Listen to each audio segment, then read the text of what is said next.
No, this is a long-standing project and something I committed to before the election, and therefore it's delivering on that promise, and it's consistent with what we did in the spring statement just the other day, which is in a period where the world seems more uncertain and more unstable. It's really important we have economic stability in this country. It is really important. It's a big boost, £415 million on top of the other investment, which will mean better trains, TransPennine in particular, for the region. This is a really huge region, many millions of people, huge ambition, brilliant businesses, and the transport system needs to match the ambition of the communities, and that's what we're doing today.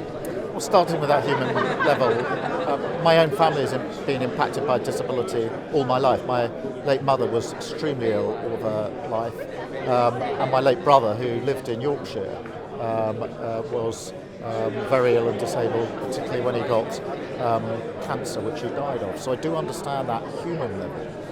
But we're addressing something which is a system which isn't working. We've got 1 million young people, 1 in 8, who are neither learning nor earning, who are going effectively from school onto some sort of benefit. Now, some of them will need that support. I don't deny that for a moment.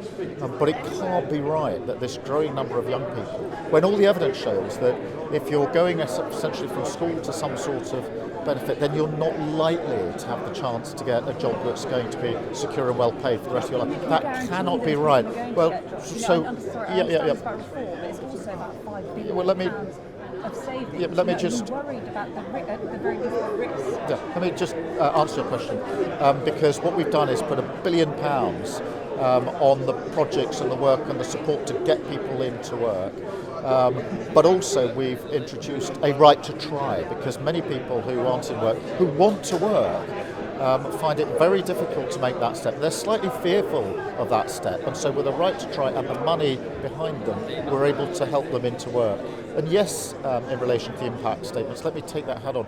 They do not take account of the £1 billion we're putting behind the support to get people into work. They don't take account of the right to try that we are introducing, which is hugely important and will, in my view, be impactful. But the principles are clear. If you need support, then of course you should have the support you need. If you want to work, then the government should be helping you into work, not making it more difficult, which is the current system.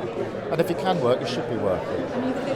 One more question. Pat McFadden said that the UK reserves the right to respond to tariffs. Is that your view as well? The UK reserves the right to respond to tariffs? Yes, of course. Obviously, any tariffs are concerning, and we're working hard with the industries and sectors likely to be impacted. None of them want to see a trade war, which is why we're engaged in discussions with the United States about mitigating the impact of tariffs. Now, that's what we're working hard on, but in answer to your question, yes, in the end, our national interest has to come first, which means all options are on the table. Thank you.